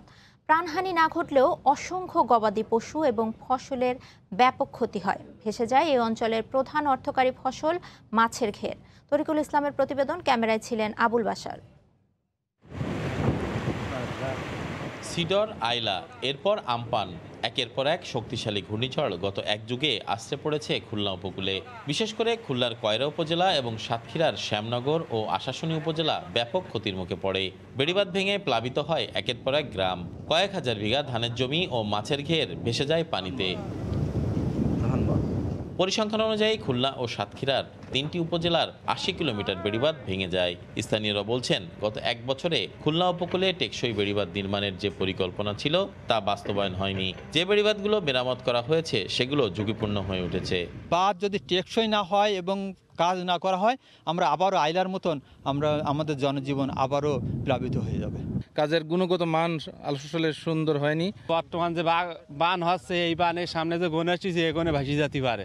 পানি উন্নয়ন বোর্ডের প্রধান প্রকৌশলী কিছু বেড়িবাঁধ ঝুঁকিপূর্ণ স্বীকার করে জানান 1 বছরে 71 কিলোমিটার বেড়িবাঁধ নির্মাণ করা হয়েছে। এই কাজগুলো আমরা করেছি একান্ত হলো আমাদের মেরামত খাতের টাকা, যেটার খুব সীমিত টাকা, এটা কোনো প্রজেক্ট না। কিন্তু আমরা যখন প্রজেক্ট করব, যেহেতু আমরা প্রজেক্ট করতে যাচ্ছি, সেক্ষেত্রে আমরা সুপার ডেক হয়ে আমাদের বাঁধগুলো আরও প্রশস্ত হবে, তার উচ্চতা হবে। আর স্থানীয় সংসদ সদস্যের দাবি, আমপান পরবর্তীতে স্থানীয় জনসাধারণের মধ্যে খাদ্য সহায়তা ও আত্মকর্মসংস্থানের জন্য প্রচুর কাজ করা হয়েছে। বারবার এই অপচয় না হয়ে স্থায়ীভাবে যদি ভেড়িবাঁধ হয়ে যায়, ইনশাআল্লাহ আমি বিশ্বাস করি এই অঞ্চলের মানুষের আর দুর্দশা থাকবে না। ঘূর্ণিঝড় আমপান পরবর্তী কয়রা ও সাতক্ষীরা উপজেলায় 11 কিলোমিটার বাঁধ সেনাবাহিনী এবং প্রায় 61 কিলোমিটার বেড়িবাঁধ পানি উন্নয়ন বোর্ড নির্মাণ করে। এতে ব্যয় হয়েছে প্রায় 71 কোটি টাকা। তরিকুল ইসলাম, সময় সংবাদ, খুলনা। মুন্সিগঞ্জের ধলেশ্বরীর তীরে হাটলক্ষ্মীগঞ্জ ফলের আড়তে মৌসুমি ফলের ঘ্রাণে মুখরিত। আম, কাঁঠাল, লিচু সহ হরেক রকম ফল পাইকারি বিক্রি হচ্ছে ভোর থেকে। এই মুহূর্তে সেখানে আছেন সহকর্মী নাসির উদ্দিন উজ্জ্বল। সরাসরি যাচ্ছি তার কাছে। উজ্জ্বল, ফারিহা, এই মধু মাসে তো এই নানা ফলে মম করছে এই পুরো ধলেশ্বরীর যেই আড়তগুলোতে। এখানে যে কাঁঠাল, আম, হরেক রকম যে মৌসুমি ফল এই জ্যৈষ্ঠ মাসে সেগুলো কিন্তু সব পাইকারি বিক্রি হচ্ছে ভোরবেলা থেকে। এবং এখানে এই অঞ্চলে ফল ছাড়াও দেশের বিভিন্ন প্রান্ত থেকে কিন্তু ফল আসছে। এবং এখানে যে কাঁঠালগুলো আমরা দেখছি যে ট্রাকে ট্রাকে কাঁঠাল এসে নামছে, সেগুলো কিন্তু এসছে পাহাড়ি এলাকা রাঙামাটি থেকে। তারা বলছিলেন সেখানে তাদের পাইকারি কিনা পড়েছে 10 টাকা, কিন্তু পথে পথে নানা রকম খরচের পরে নানা রকম চাঁদা দিয়ে তাদের কিন্তু এখানে গড়ে খরচ পড়েছে 70 থেকে 80 টাকায়। আর এখানে যে আমগুলো এসছে সেগুলো কিন্তু বিভিন্ন অঞ্চল থেকে এই আম আসছে। এবং এই লিচু এখানে কিন্তু গড়ে বিক্রি হচ্ছে 200 টাকা শ হিসাবে, মানে 2 টাকা পিস পড়ছে। এবং আম বিক্রি হচ্ছে এখানে কিন্তু 40 টাকা 50 টাকা কেজি দরে পাইকারি। এবং যে কাঁঠালগুলো বিক্রি হচ্ছে যে সেখানে কিন্তু তারা গড়ে বিক্রি করছেন 80 টাকা।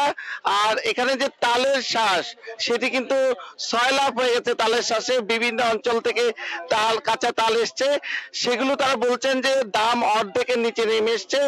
এখন প্রতিটি তাল কিন্তু গড়ে বিক্রি হচ্ছে 8 থেকে 10 টাকা, যেটি এক একটি তালের মধ্যে 3টি করে কোষ থাকছে।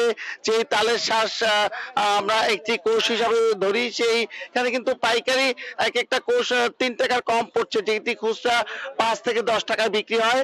এবং এখানে যে বাঙ্গি, প্রচুর বাঙ্গি আমরা দেখছি যে সরবরাহ আছে, সেই বাঙ্গির দাম কিন্তু গড়ে 20 থেকে 30 টাকায় পাইকারি বিক্রি হচ্ছে।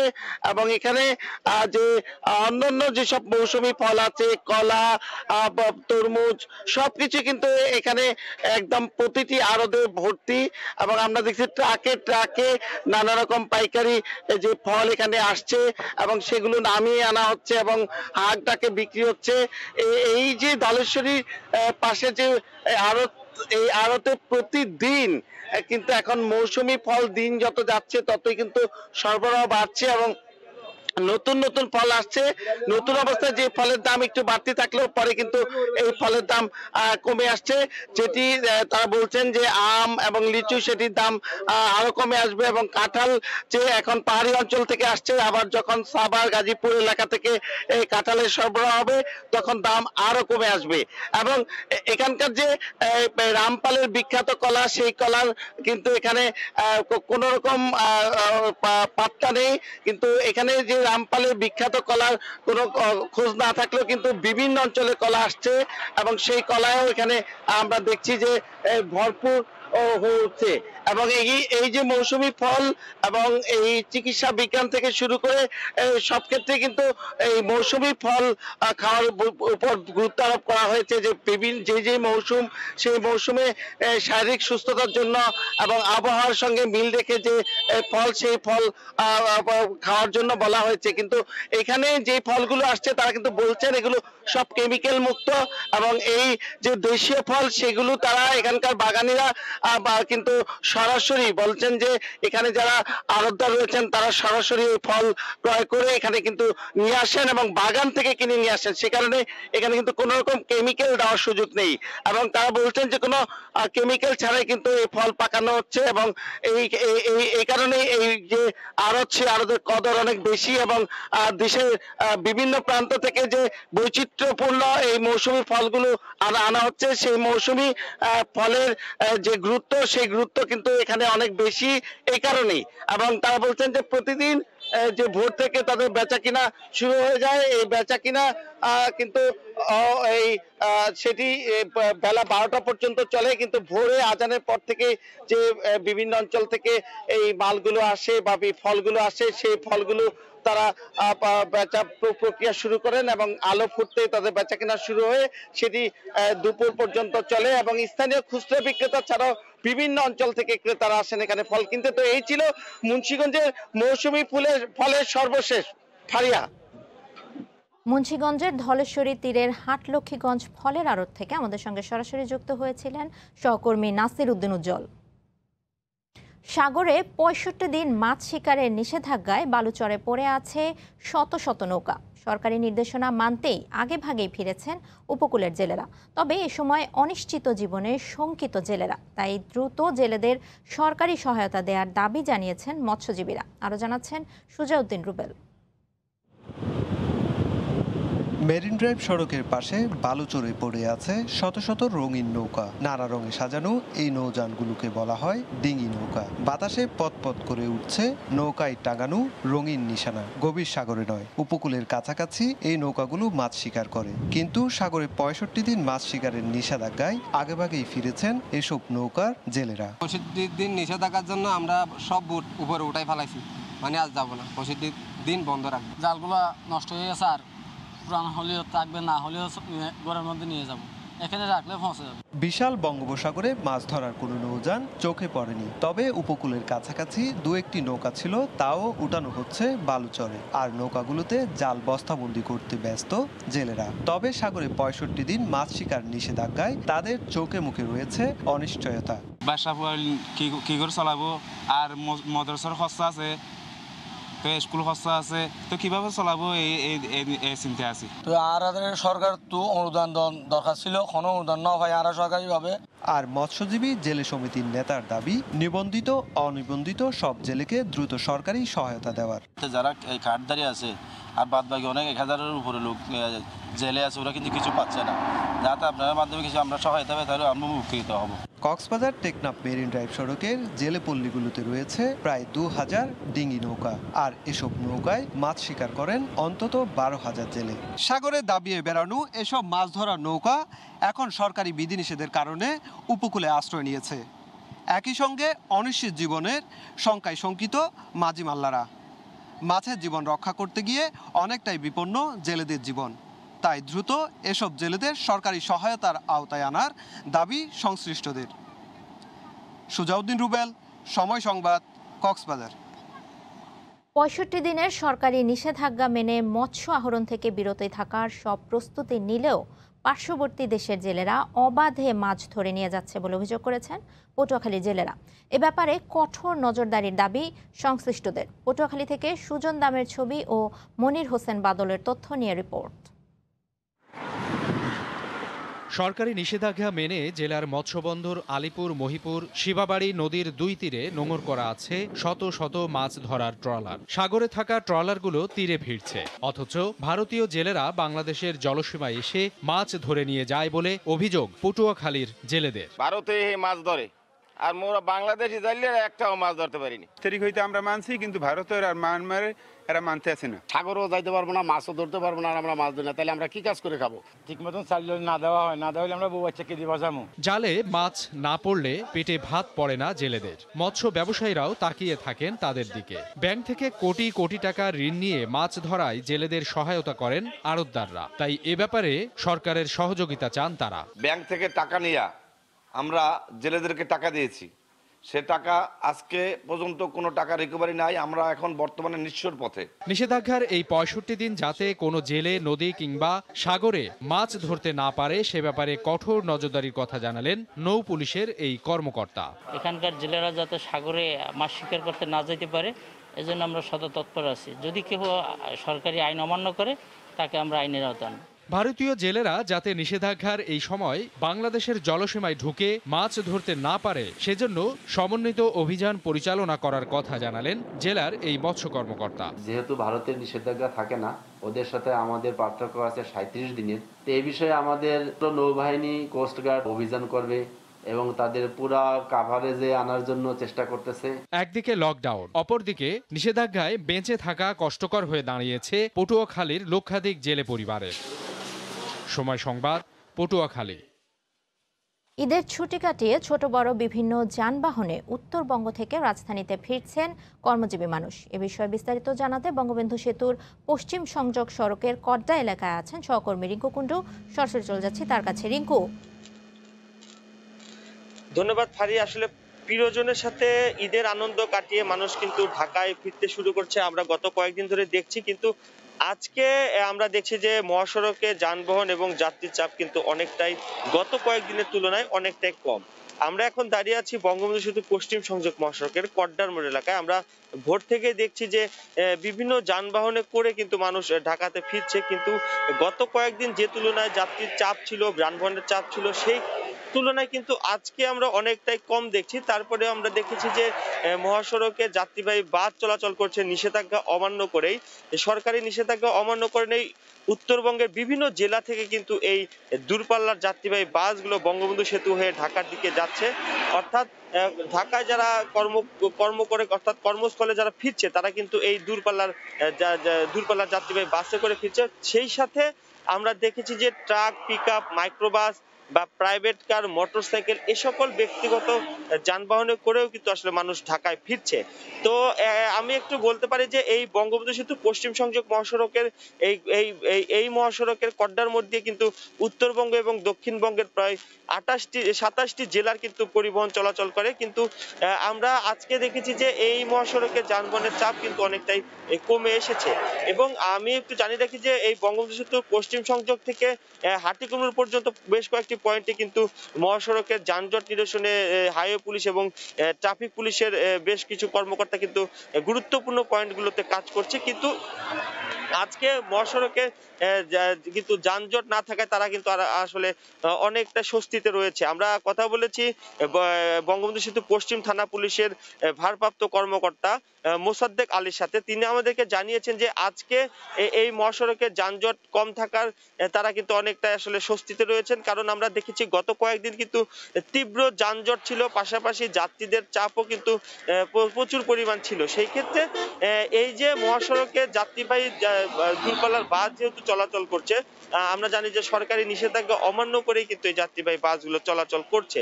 তো আমরা কথা বলেছি যাত্রীবাহী বাসের চালকদের সাথে, তারা যেটি জানিয়েছেন যে দীর্ঘদিন লকডাউনের কারণে তারা আসলে কর্মহীন ছিল, সেই কারণে এবং অতিরিক্ত যাত্রীদের চাপ সামলাতে তারা বাধ্য হয়ে এই সরকারি নিষেধাজ্ঞা অমান্য করেই তারা কিন্তু আসলে মহাসড়কে দূরপাল্লার যাত্রীবাহী বাসগুলো চলাচল করছে। আমরা দেখেছি যে উত্তরবঙ্গের বগুড়া, রংপুর, রাজশাহী, নাটোর, উত্তরবঙ্গের বেশ কয়েকটি জেলা থেকে কিন্তু এই দূরপাল্লার যাত্রীবাহী বাসগুলো নিয়মিত চলাচল করছে। এবং এই যে সরকারি নিষেধাজ্ঞা অমান্য করে তারা সেই সাথে যাত্রীদের যেটি অভিযোগ, তারা কিন্তু প্রতিটি বাসে কিন্তু অতিরিক্ত ভাড়া তাদের গুনতে হচ্ছে। কারণ তারা যেটি জানিয়েছে যে স্বাভাবিক সময়ের যে ভাড়া, সেই ভাড়া থেকে কিন্তু 2 গুণ অথবা 3 গুণ ভাড়া কিন্তু তাদেরকে বেশি নেওয়া হচ্ছে।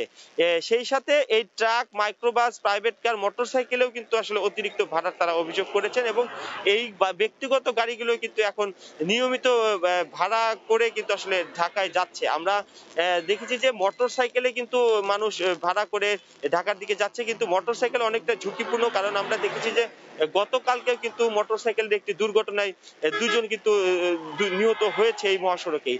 পাশাপাশি তারা ট্রাফিক পুলিশের লোকজন তারা যেটি বলছে যে প্রশাসনের লোকজন বলছে যে এই মহাসড়কে এই যাত্রীবাহী যে বাস, পাশাপাশি মোটরসাইকেলে কিন্তু অনেকটা ঝুঁকি নিয়ে পার হচ্ছে। সেই ক্ষেত্রে যাত্রীদের কিন্তু একটু সাবধানতা অবলম্বন করতে তারা বলেছেন যে যেহেতু অনেক ক্ষেত্রে অদক্ষ চালক দিয়ে কিন্তু এই মোটরসাইকেল চালানো হয়, সেই ক্ষেত্রে ঝুঁকি কিন্তু অনেকটা বেশি থাকে। আর একটা বিষয় জানিয়ে রাখি যে এই যে ট্রাকের উপরে আমরা দেখেছি যে বালুর ট্রাক, ইটের ট্রাক, সব ট্রাকে কিন্তু যাত্রী নিয়ে পারাপার করেছে গত কয়েকদিন। কিন্তু আজকে সেই যাত্রী সংখ্যার অনেকটা কম। এবং মহাসড়কের চিত্র যদি আপনাকে একটু বলে যে মহাসড়কে অনেকটাই ফাঁকা এবং অনেকটা স্বস্তিতেই এই যানবাহনগুলো রাজধানীমুখী হচ্ছে এবং যাত্রীরা কিন্তু অনেকটা ভোগান্তি ছাড়াই এই ঢাকার দিকে রওনা হচ্ছে। তো এই ছিল বঙ্গবন্ধু সেতু পশ্চিম সংযোগ মহাসড়ক থেকে আমার কাছে ঢাকায় ফেরা সর্বশেষ খবর। উত্তরবঙ্গ থেকে রাজধানীতে ফেরা কর্মজীবী মানুষের সবশেষ খবর জানাতে বঙ্গবন্ধু সেতুর পশ্চিম সংযোগ সড়কের কড্ডা এলাকা থেকে আমাদের সঙ্গে সরাসরি যুক্ত হয়েছিলেন সহকর্মী রিঙ্কু কুণ্ড। ফ্রান্সে দীর্ঘদিন পর খুলে দেওয়া হয়েছে হোটেল, রেস্তোরাঁ, বার সহ সব বিনোদন ও পর্যটন কেন্দ্র। এতে খুশি স্থানীয় ও প্রবাসীরা। তবে বিধিনিষেধে শিথিলতা আসলেও সবাইকে কঠোর স্বাস্থ্যবিধি মেনে চলার আহ্বান জানিয়েছেন ফরাসি প্রেসিডেন্ট ইমানুয়েল ম্যাক্রো। প্যারিস থেকে লুৎফুর রহমান বাবুর রিপোর্ট। ফ্রান্সে দীর্ঘদিন পর বার রেস্টুরেন্ট খুলে দেয়া হয়েছে, আর এই দিনটিকে উৎসবের দিন হিসেবে পালন করেছেন ফ্রান্সের সাধারণ মানুষজন। আজ আমরা অনেক খুশি, যদিও মাঝে মাঝে মেঘের কালো ছায়া উকি দিচ্ছে, তবু আজকের দিনটি আমাদের জন্য একটি উৎসবের দিন। মনে হচ্ছে দীর্ঘদিন পর আমরা নিঃশ্বাস নেওয়ার সুযোগ পেলাম। ঘরে বন্দি থাকাটা আমাদের জন্য খুবই কষ্টের ছিল। এতদিন পর একসাথে বন্ধুদের সঙ্গে আড্ডা দিতে পেরে খুবই ভালো লাগছে। মনে হচ্ছে আমরা যেন সেই আগের দিনটা আবারও ফেরত পেলাম। প্রেসিডেন্ট ইমানুয়েল ম্যাক্রন ও প্রধানমন্ত্রী জল কাস্তিয়াক এলজি প্রসাদ ভবনের কাছের একটি রেস্টুরেন্টের সামনের অংশে বসে কফি পান করে তারা ওই উৎসবে সামিল হন। এ সময় তারা বলেন, করোনার যে যুদ্ধ তা এখনো শেষ হয়ে যায়নি, তাই সবাইকে সাবধান ও সতর্ক থাকতে হবে, সেই সাথে মানতে হবে স্বাস্থ্যবিধি আর স্বাস্থ্য সুরক্ষা। পাশাপাশি তারা এও বলেছেন, সম্মিলিত প্রচেষ্টার মাধ্যমে এই করোনা জয় করতে হবে। বার রেস্টুরেন্ট খোলা হলেও এখনও কিছুটা বিধিনিষেধ রয়ে গেছে, অর্থাৎ এক টেবিলে 6 জনের বেশি বসতে পারবেন না। সেই সাথে স্বাস্থ্য সুরক্ষা এবং স্বাস্থ্যবিধির যে বিষয়গুলো আছে তাও মানতে হবে সবাইকে। এদিকে বার রেস্টুরেন্ট খুলে দেওয়ায় ফরাসিদের পাশাপাশি প্রবাসী বাংলাদেশিরাও উচ্ছ্বাস জানিয়েছেন। মানুষের মধ্যে আসলে দীর্ঘদিন ঘরে থাকার পরে যে একটা ক্লান্তি, মনে হচ্ছে যেন সেই ক্লান্তি থেকে তারা কিছুটা বেরিয়ে তাদের স্বস্তির নিঃশ্বাস ফেলেছে। বার রেস্টুরেন্টের পাশাপাশি সিনেমা, থিয়েটার ও সাংস্কৃতিক কেন্দ্রগুলো খুলে দেওয়া হয়েছে, তবে সব জায়গায় স্বাস্থ্য সুরক্ষা আর স্বাস্থ্যবিধি মানার নির্দেশনা দিয়েছে স্বাস্থ্য অধিদপ্তর। মামুল হোসেন বাবু, সময় সংবাদ, প্যারিস। কাতারে ভ্যাকসিন কার্যক্রম অব্যাহত থাকায় কিছুটা নিয়ন্ত্রণে করোনা পরিস্থিতি। স্বাভাবিক অবস্থায় ফিরতে শুরু করেছে জনজীবন। কাতার প্রতিনিধি আনোয়ার হোসেন মামুনের তথ্য ও ছবি নিয়ে রিপোর্ট। স্বাভাবিক অবস্থায় ফিরতে শুরু করেছে কাতারের জনজীবন। মূলত দেশটিতে গণহারে ভ্যাকসিন কার্যক্রম অব্যাহত থাকায় করোনায় আক্রান্ত ও মৃত্যুর সংখ্যা প্রতিদিনই কমছে। এদিকে দেশটিতে এখনও যাদের করোনার ভ্যাকসিন নেওয়ার জন্য রেজিস্ট্রেশন করা হয়নি, তাদের রেজিস্ট্রেশন করার জন্য দেশটির সরকারের পক্ষ থেকে আহ্বান জানানো হয়েছে। পাশাপাশি 12 থেকে 16 বছরের শিশুদের ভ্যাকসিন নেওয়ার জন্য তাদের পরিবারকে রেজিস্ট্রেশন করার জন্য বলা হয়েছে। যারা এখনও ভ্যাকসিন নেননি তাদের ভ্যাকসিন নেওয়ার পরামর্শ দিয়েছেন প্রবাসী বাংলাদেশিরা। কাতার প্রবাসী ফ্যামিলি এখানে যারা আছেন তাদের 12 থেকে 15 বছরের যে শিশু আছে তাদের জন্য কাতার সরকার ঘোষণা দিয়েছে যে তাদেরকে বাধ্যতামূলক ভ্যাকসিন দিতে হবে। যে যেখানেই আছে সেখান থেকে রেজিস্ট্রেশনটা করার জন্য কাতার সরকার বিনীতভাবে অনুরোধ জানাচ্ছে এবং যারা ফ্যামিলি সহকারে আছে তাদের ফ্যামিলি, বাচ্চা এবং ফ্যামিলিদেরকে অতি দ্রুত ভ্যাকসিন নেওয়ার জন্য অনুরোধ জানাচ্ছে। আমরা আশা করি খুব দ্রুত কাতার তথা সারা বিশ্ব ইনশাআল্লাহ করোনা নিয়ন্ত্রণে চলে আসবে। আমরা ইনশাআল্লাহ আবার আগের মতো আবার কাজকর্ম করতে পারবো, আগের মতো আবার পরিবারকে সময় দিতে পারবো। কাতারে করোনায় প্রতিদিন গড় আক্রান্তের হার 300 জনের নিচে নেমে এসেছে। দেশটিতে এরই মধ্যে প্রায় 22 লাখ মানুষকে বিনামূল্যে করোনা ভ্যাকসিন দেওয়া হয়েছে। দেশটির করোনা পরিস্থিতি স্বাভাবিক হতে থাকায় 28 মে থেকে প্রথম দফে তুলে নেওয়া হচ্ছে বিধিনিষেধ। বাকি আরও 3 দফে তুলে নেওয়া হবে সকল বিধিনিষেধ। আনোয়ার হোসেন মামুন, সময় সংবাদ, কাতার। করোনাকালেও ভূমধ্য সাগর দিয়ে অবৈধ শরণার্থীদের ঢল আসছে ইতালিতে। বাংলাদেশি সহ বিভিন্ন দেশের মানুষ পা বাড়াচ্ছেন একই পথে। এসব শরণার্থীদের অনুপ্রবেশ ঠেকাতে সরকার ব্যর্থ বলে অভিযোগ করেছেন সাবেক স্বরাষ্ট্রমন্ত্রী সালভিনি। ইতালি থেকে জুমানা মাহমুদের রিপোর্ট। ভূমধ্য সাগর দিয়ে আসা অবৈধ শরণার্থীদের ঢল কোনোভাবেই থামাতে পারছেন না ইতালি সরকার। করোনা মহামারীর মধ্যেই গত বছরের তুলনায় চলতি বছর অনুপ্রবেশের হার যেমন বেশি, তেমনি সাগরে মৃত্যুর সংখ্যাও বেড়েছে অনেক গুণ। ইতালির সাবেক স্বরাষ্ট্রমন্ত্রী মাত্তেও সালভিনির অভিযোগ, বর্তমান সরকারের স্বরাষ্ট্রমন্ত্রীর ব্যর্থতায় ঠেকানো যাচ্ছে না অবৈধ অনুপ্রবেশকারীদেরকে। ইউএনএইচসিআর এর তথ্য মতে চলতি বছরেই অবৈধ শরণার্থীদের মৃত্যু ঘটেছে ৫ শতাধিক, অথচ গত বছর মোট মৃত্যুর সংখ্যা ছিল সেখানে ৩,০০০-এর বেশি। গত বছরে ইতালিতে শরণার্থী প্রবেশ করেছে ৩৪,১৩৫ জন, অথচ চলতি বছরের ৫ মাসেই এসেছেন অন্তত ১৩,৩৫৮ জন, যেখানে বাংলাদেশি রয়েছেন ২,০০০-এর বেশি। গেল বছর মোট বাংলাদেশিদের সংখ্যা ছিল ৪,০০০-এর কিছু বেশি। ইতালিতে ব্যাপক হারে বাংলাদেশি শরণার্থীর অনুপ্রবেশ ঘটায় গভীর উদ্বেগ প্রকাশ করেছেন প্রবাসী কমিউনিটি নেতারা। গত ৩ দিনে প্রায় ২৫০ জন শরণার্থী ইতালিতে প্রবেশ করেছেন, এর মধ্যে ৫৭ জনই বাংলাদেশি। এ বছরই আরও ৬৫,০০০ শরণার্থী ইতালিতে প্রবেশ করতে পারে বলে আশঙ্কা বিশ্লেষকদের। জুমানা মাহমুদ, সময় সংবাদ, রোম, ইতালি। ইতালিতে গত ৩ বছরে সন্তান জন্মদানের হার কমেছে ব্যাপক হারে, অথচ শিশু জন্ম দিলেই সঙ্গে সঙ্গে প্রতিটি মায়ের অ্যাকাউন্টে নগদ অর্থসহ ১৪ বছর পর্যন্ত দেয়া হয় বিশেষ সুযোগ সুবিধা। এতেও ইতালিরা দম্পতিরা কেন সন্তান জন্মদানে আগ্রহী হচ্ছেন না তা নিয়ে উদ্বেগ দেখা দিয়েছে। বিস্তারিত ভেনিস থেকে মাকসুদ রহমানের রিপোর্ট। ইতালিতে একটি শিশু জন্ম নিলেই সরকার শিশুটির মায়ের অ্যাকাউন্টে ৫,৫০০ ইউরো বা বাংলাদেশি মুদ্রায় ৬ লক্ষ টাকার সমপরিমাণ অর্থ প্রদান করে। দেশি বিদেশি, ধনী ও গরিব সকল মায়ের জন্য এ অর্থ উপহার হিসেবে দেওয়া হয়। এছাড়া সন্তান জন্মদানের ১৪ বছর পর্যন্ত প্রতিটি মা পান বিশেষ সুযোগ সুবিধা। এত সুবিধার পরও দেশটিতে লক্ষণীয় হারে গত ৩ বছর ধরে কমতে শুরু করেছে শিশু জন্মহার। ২০২০ সালে এ হার ছিল সবচেয়ে নিম্নমুখী। ১৮৬১ সালের পর এমন চিত্র কখনো দেখেনি ইতালি, যেখানে প্রথম ও দ্বিতীয় বিশ্বযুদ্ধকালেও শিশু জন্মহার ছিল এর চেয়ে বেশি। এই সমস্যার সমাধানে শুক্রবার ইতালির প্রধানমন্ত্রী মারিও দ্রাগি ও রোমান ক্যাথলিক খ্রিস্টান ধর্মগুরু পোপ ফ্রান্সিস এক জরুরি আলোচনা সভায় মিলিত হন। প্রধানমন্ত্রী মারিও দ্রাগি বলেন, শিশুবিহীন ইতালি ভবিষ্যতে কোনো স্থান নেই, তাই তার সরকার নবদম্পতিদের শিশু জন্ম নিলে আরো বেশি সুযোগ সুবিধা দিতে প্রস্তুত। তড়িৎ বরাদ্দ দেওয়া হয় ২,১০০ মিলিয়ন ইউরো। এতদিন দেশটিতে শুধু চাকরিজীবী বাবা মায়েরা প্রতি মাসে বেতনের সাথে সন্তানের সংখ্যা অনুযায়ী বাড়তি বোনাস পেত, কিন্তু আগামী জুলাই মাস থেকে ব্যবসায়ী আর বেকার বাবা মারাও পেতে যাচ্ছেন এই সুযোগ। তবে আশার বিষয় হলো দেশটিতে বসবাসরত প্রায় ৩০,০০০ প্রবাসী বাংলাদেশি পরিবারের ঘরে ঘরে রয়েছে শিশু। গত লকডাউন থেকে বাংলাদেশি পরিবারগুলোতে জন্মেছে রেকর্ড পরিমাণ শিশু। নতুন করে আর্থিক সুবিধা বৃদ্ধির খবরে খুশি প্রবাসী বাংলাদেশিরা। একটি বাচ্চা নিলে বাংলাদেশি টাকার ৬ লক্ষ টাকা সমপরিমাণ দিয়ে থাকেন এবং শিশুটি 18 বছর হওয়া পর্যন্ত এই দেশের সরকার তাকে টাকা প্রদান করতেই থাকেন। বাচ্চা হলে এদের সরকার অনেক সুযোগ সুবিধা দেয় বিদায় আমরা অত্যন্ত কন্টেন্ট এবং খুশি। ইতালির অর্ধেক মানুষের বয়স ৪৭ বছরের অধিক, তাই দেশটির ভবিষ্যতের জন্য চাই অধিক সন্তানের জন্ম। শিশুবিহীন ইতালির ভবিষ্যৎ অনিশ্চিত ও অন্ধকার বলে মনে করছেন বিশেষজ্ঞরা। মাকসুদ রহমান, সময় সংবাদ, ইতালি। অন্য প্রসঙ্গ, ঈদের পর নওগাঁর প্রান্তিক হাটে সব ধরনের সবজির সরবরাহ বেড়েছে। সরবরাহ বাড়ায় কেজি প্রতি ১৫ থেকে ২০ টাকা পর্যন্ত কম দরে সবজি কিনছেন ব্যাপারীরা। সপ্তাহের ব্যবধানে হঠাৎ কম দরে সবজি কেনায় ব্যবসায়ীদের কারসাজি বলছেন চাষিরা। সবজির কাঙ্ক্ষিত দর পেতে হাটে প্রশাসনের নজরদারি চান কৃষকেরা। নওগাঁর বাদলগাছির ভান্ডারপুর হাটে সবজি বেচা কেনার খবর জানাতে যুক্ত হচ্ছে নেমার রকি। সরাসরি চলে যাচ্ছি তার কাছে। রকি,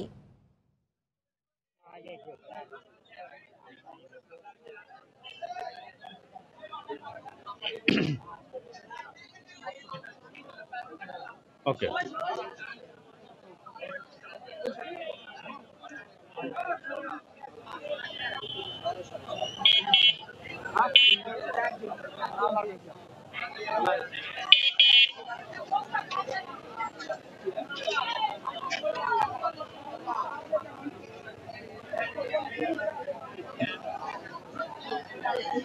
ধন্যবাদ ফারিয়া। খুব ভোরে কিন্তু যারা প্রান্তিক চাষি তারা তাদের উৎপাদিত যেসব সবজি এসব হাটে নিয়ে আসছেন এবং হাটে আনার পরে গেল সপ্তাহের ব্যবধানে কিন্তু এরকম একটি দর পতন চাষিদের অনেকটাই আমরা হতাশ লক্ষ্য করছিলাম। কারণ এই এলাকা থেকে কিন্তু চাষিরা তারা বিক্রি করার পর এখান থেকে পাইকারেরা কিন্তু বিভিন্ন হাটে নিয়ে গিয়ে তারা সবজিগুলো বিক্রি করেন। তো এরকম দরের জায়গায় প্রতি কেজিতে বিশেষ করে পটলের দরটা অধিক মাত্রায় এখানে কমে গিয়েছে আমরা লক্ষ্য করছিলাম। যে পটল গেল সপ্তাহে বিক্রি হয়েছে 800 থেকে 850 900 টাকা মন, সেই পটল এখন আজকের হাটে আমরা দেখতে পাচ্ছি সর্বোচ্চ 750 বা 700 টাকা প্রকারভেদে বিক্রি হচ্ছে।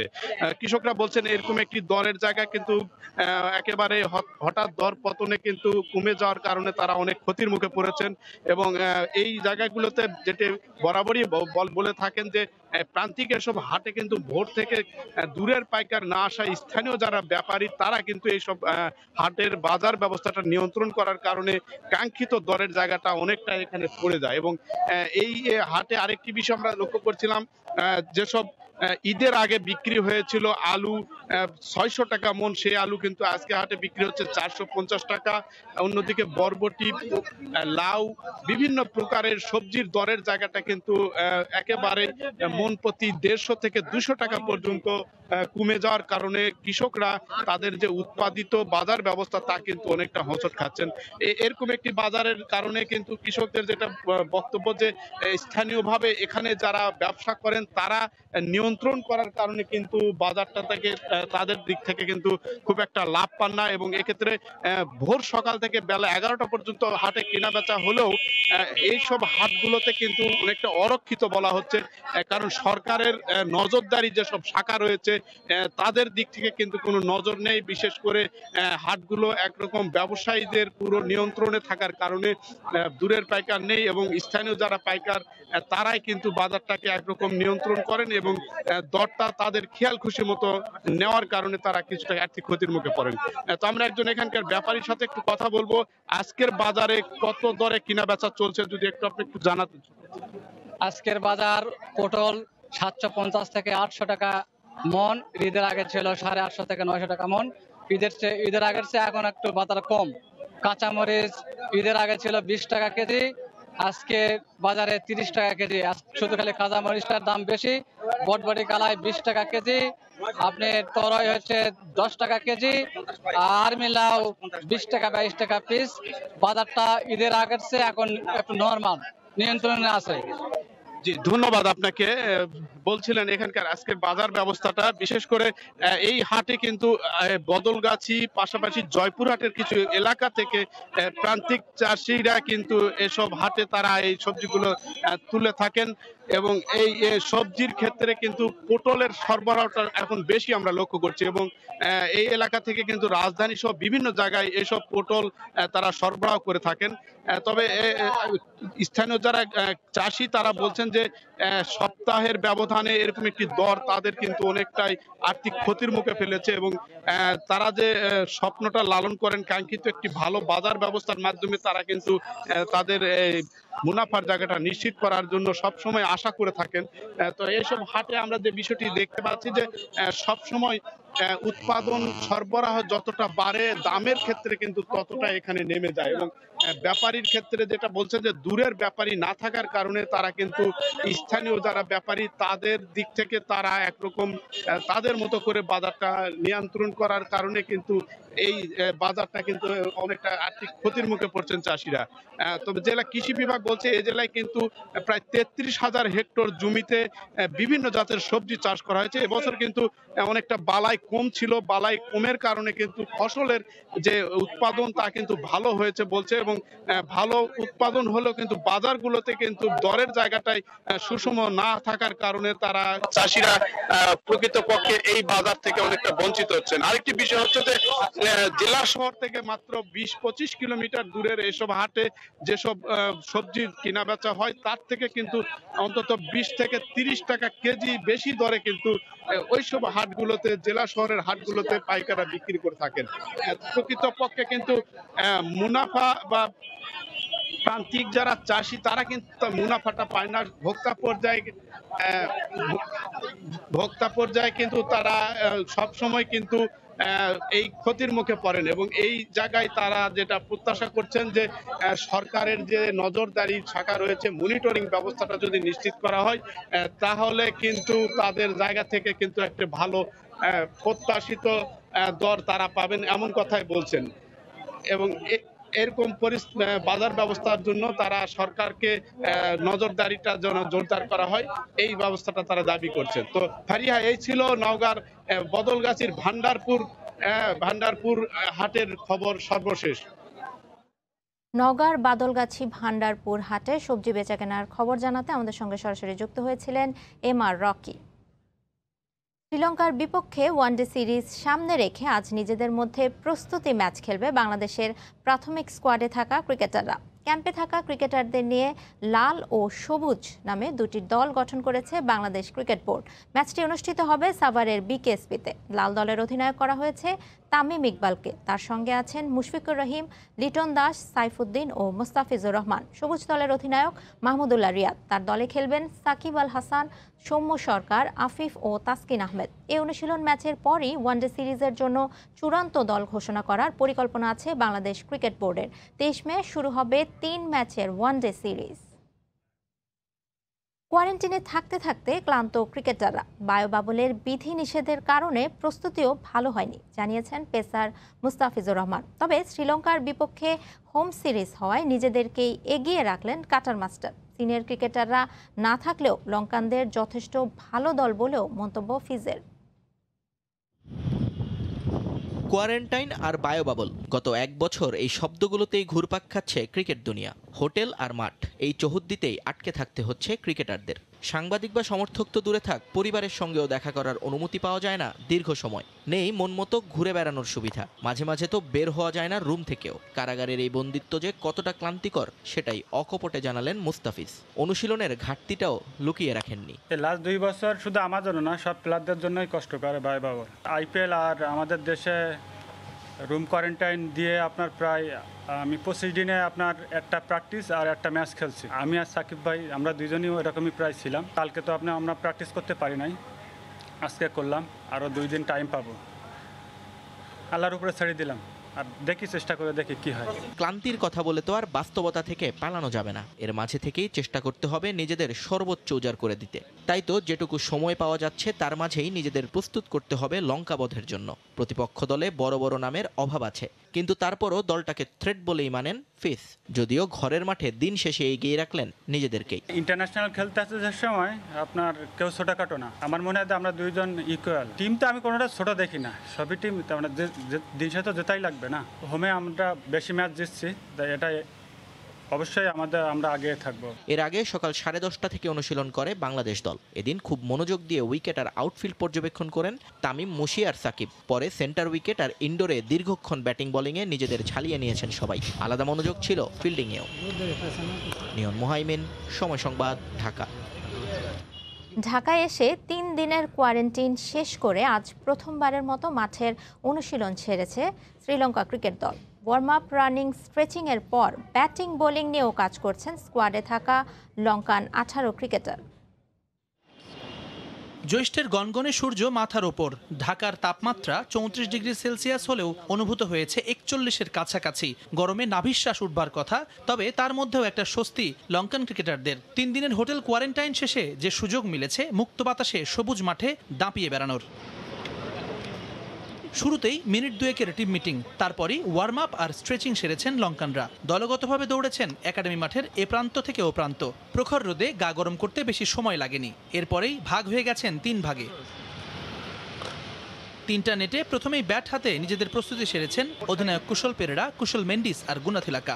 এরপর একে একে সানাকা, নিশাঙ্কা আর বান্দেরার মতো তরুণরাও ঝালিয়ে নিয়েছেন নিজেদের স্কিল। উদানা, চামিরা, ফার্নান্দোরা পুরোটা সময় গতির ঝড় তোলার পাশাপাশি লাইন লেংথ আর সুইং নিয়ে কাজ করেছেন। স্পিনার ধনঞ্জয়া হাসারাঙ্গারাও হাত ঘুরিয়েছেন নেটে।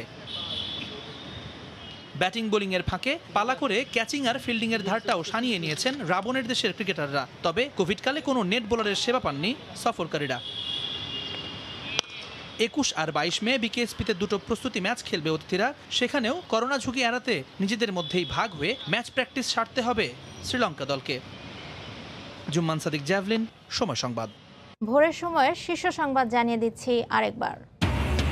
করোনাকালে স্বাস্থ্য মন্ত্রণালয়ের কেনাকাটার প্রস্তুতিতে ছিল ঘাটতি, বললেন খোদ অর্থমন্ত্রী। অন্য মন্ত্রণালয়ের সঙ্গে সমন্বয়হীনতাই খেই হারানোর কারণ বলছেন বিশেষজ্ঞরা। সাংবাদিক রোজিনার জামিন আবেদনের শুনানি আজ। মামলা নয়, প্রশাসনিকভাবেই সমাধান সম্ভব ছিল। গণমাধ্যম কর্মীদের প্রতিবাদ, আন্তর্জাতিক বিভিন্ন জার্নালেও শিরোনাম। এই ছিল ভোরের সময়। সঙ্গে থাকুন সময়ে।